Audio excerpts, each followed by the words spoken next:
Bonjour tout le monde, je suis Antoine. Gabriel, j'ai une question pour toi aujourd'hui. Est-ce qu'il y a un plat que tu cuisines vraiment bien? Bienvenue dans Wow Spoken French, cher auditeur. Oh Antoine, quelle bonne question. Oui, il y a un plat que j'adore préparer, les pâtes à la carbonara. Et toi Antoine, tu as un plat spécial. Les pâtes à la carbonara, c'est délicieux. Moi, mon plat préféré à cuisiner, c'est la ratatouille. C'est un plat français traditionnel avec beaucoup de légumes. Gabriel, peux-tu nous expliquer comment tu prépares tes pâtes à la carbonara? Avec plaisir. Alors pour les pâtes à la carbonara, j'ai besoin de quelques ingrédients simples. Des pâtes, bien sûr, du bacon ou des lardons, des œufs, du fromage parmesan et un peu de poivre noir. C'est très simple mais très bon. Même, ça donne faim. Et chers auditeurs, nous aimerions savoir quel est votre plat préféré à cuisiner.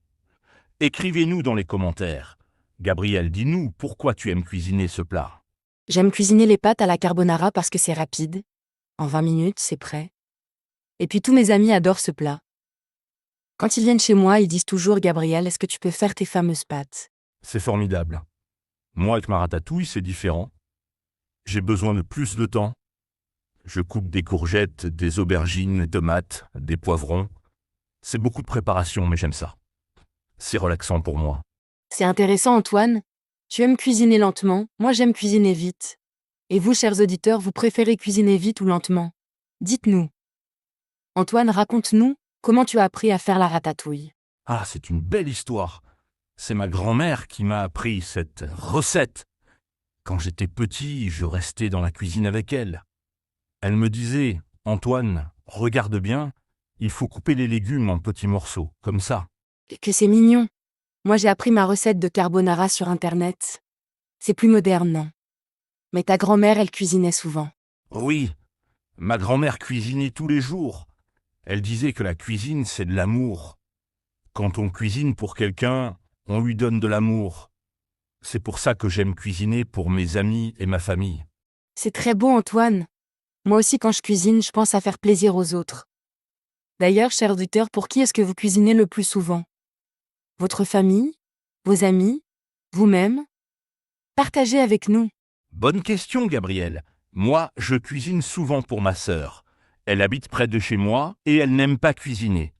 Alors je prépare de la ratatouille et je lui donne une portion. Elle est toujours très contente. Tu es un bon frère. Moi, je cuisine souvent pour mes colocataires. Nous vivons ensemble dans un appartement et nous partageons les repas. C'est convivial. Antoine, dis-moi, est-ce que ta ratatouille a un secret spécial? Oui, mon secret, c'est les herbes de Provence. Je mets beaucoup d'herbes de Provence dans ma ratatouille et aussi je laisse cuire très doucement pendant 1 heure. Les légumes deviennent très tendres et très parfumés. 1 heure. Moi, mes pâtes cuisent seulement 10 minutes. Nous sommes vraiment différents. Mais c'est ça qui est intéressant. Il y a beaucoup de façons de cuisiner et d'aimer la cuisine. Et vous, auditeurs, vous avez des secrets de cuisine? Racontez-nous. C'est vrai, chaque personne a sa façon de cuisiner. Gabriel, est-ce que tu changes parfois ta recette de carbonara? Tu ajoutes des choses nouvelles? Parfois, oui. Quelquefois, j'ajoute des petits pois ou des champignons. C'est délicieux aussi. Mais mes amis préfèrent la recette classique. Et toi, Antoine, tu fais des variantes avec ta ratatouille? Oh oui. L'été, j'ajoute des herbes fraîches de mon jardin, du basilic, du thym frais. Et parfois, je mets un peu d'ail. Ça donne un goût encore plus méditerranéen. C'est magnifique. Ça me donne envie de goûter. Dis-moi, Antoine, quel est le moment le plus difficile quand tu cuisines ta ratatouille? Moi, avec les pâtes, c'est de ne pas trop cuire les œufs. Si les œufs cuisent trop, c'est raté. Pour moi, le plus difficile, c'est de couper tous les légumes de la même taille. Il faut être patient et précis. Si les morceaux sont trop grands ou trop petits, ça ne cuit pas bien ensemble. C'est un art. Un art, exactement. La cuisine, c'est vraiment un art. Et vous, cher auditeur, quel est votre moment le plus difficile en cuisine? Vous avez des petits problèmes quand vous cuisinez? Dites-nous tout. C'est une bonne question. Moi, au début, je brûlais souvent mes légumes. Je mettais le feu trop fort. Maintenant, je sais qu'il faut cuisiner doucement. Gabriel, tu as eu des problèmes au début aussi? Oh oui? La première fois que j'ai fait des pâtes à la carbonara, j'ai fait des œufs brouillés. C'était terrible. Mes amis ont ri, mais ils ont quand même mangé. Maintenant, je sais qu'il faut mélanger très vite et sans trop de chaleur. Nous avons tous fait des erreurs. C'est normal. L'important, c'est d'apprendre. Ma grand-mère me disait, Antoine, les erreurs, ça fait partie de la cuisine. Même les grands chefs font des erreurs. Ta grand-mère était très sage. Et c'est vrai, on apprend en faisant des erreurs. Maintenant, dis-moi Antoine, combien de personnes peuvent manger avec ta ratatouille? Tu fais de grosses quantités. Généralement, je fais de la ratatouille pour 4 personnes, mais parfois, j'en fais beaucoup plus. La ratatouille, c'est encore meilleur le lendemain. Je peux la garder au réfrigérateur et la réchauffer. Toi, tes pâtes, tu peux les garder. Non, les pâtes à la carbonara, il faut les manger tout de suite. Sinon, ce n'est plus bon. C'est pourquoi je calcule exactement la quantité. En général, je cuisine pour 3 ou 4 personnes maximum. C'est pratique, la ratatouille. On peut la manger chaude ou froide en été. Avec du pain, c'est délicieux. Gabriel, avec quoi tu manges tes pâtes? Tu ajoutes quelque chose. Mes pâtes à la carbonara, je les mange avec une petite salade verte. C'est frais et ça équilibre le plat. Et parfois, je bois un petit verre de vin blanc avec. C'est parfait. Et cher auditeur, qu'est-ce que vous buvez avec vos plats préférés?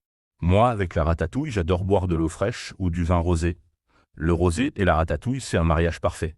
Ça me rappelle les repas en famille dans le jardin de ma grand-mère. Que de beaux souvenirs. La cuisine, ça nous rappelle toujours des moments spéciaux, non?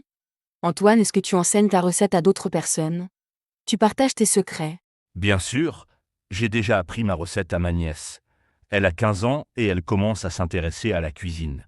C'est merveilleux de transmettre les recettes de famille. Et toi, Gabriel? Moi aussi. J'ai appris ma recette de carbonara à mon petit frère. Il habite dans une autre ville pour ses études et maintenant il peut cuisiner pour ses amis étudiants. Il est très fier. C'est important de partager, vous ne trouvez pas, cher auditeur? Absolument. Partager les recettes, c'est partager des moments de bonheur. Gabriel, maintenant, j'ai très envie de goûter tes pâtes à la carbonara et j'aimerais te faire goûter ma ratatouille. Oh, quelle bonne idée! Nous pourrions organiser un dîner. Tu apportes ta ratatouille, j'apporte mes pâtes. Ce sera un échange culinaire franco-italien. Qu'est-ce que tu en penses? J'adore cette idée. Et vous, cher auditeur, si vous pouviez partager un repas avec nous, quel plat apporteriez-vous? Écrivez-nous vos idées. Nous adorons lire vos commentaires. Oui, nous lisons tous vos messages. C'est toujours un plaisir de découvrir vos recettes et vos histoires de cuisine. Antoine, avant de terminer, as-tu un conseil pour nos auditeurs qui veulent commencer à cuisiner? Mon conseil principal, n'ayez pas peur. Commencez par des recettes simples, comme ma ratatouille ou tes pâtes, Gabriel. Et surtout, amusez-vous. La cuisine doit être un plaisir, pas un stress. Et vous, Gabriel, votre conseil? Je suis d'accord avec Antoine. Et mon conseil, goûtez toujours pendant que vous cuisinez. Il faut ajuster les goûts, ajouter un peu de sel, un peu de poivre. Vos papilles sont vos meilleurs guides. Excellent conseil. Et n'oubliez pas, chers auditeurs, chaque plat raconte une histoire. Votre histoire. Alors cuisinez avec le cœur et créez vos propres souvenirs délicieux. Merci Antoine pour cette belle conversation. Et merci à vous tous, fidèles auditeurs de Wow Spoken French. N'oubliez pas de nous dire dans les commentaires quel est le plat que vous cuisinez le mieux. À très bientôt pour une nouvelle aventure culinaire et linguistique. Bon appétit et à bientôt sur Was Spoken French. Au revoir et bonne cuisine à tous. Nous avons hâte de découvrir vos talents culinaires dans vos commentaires.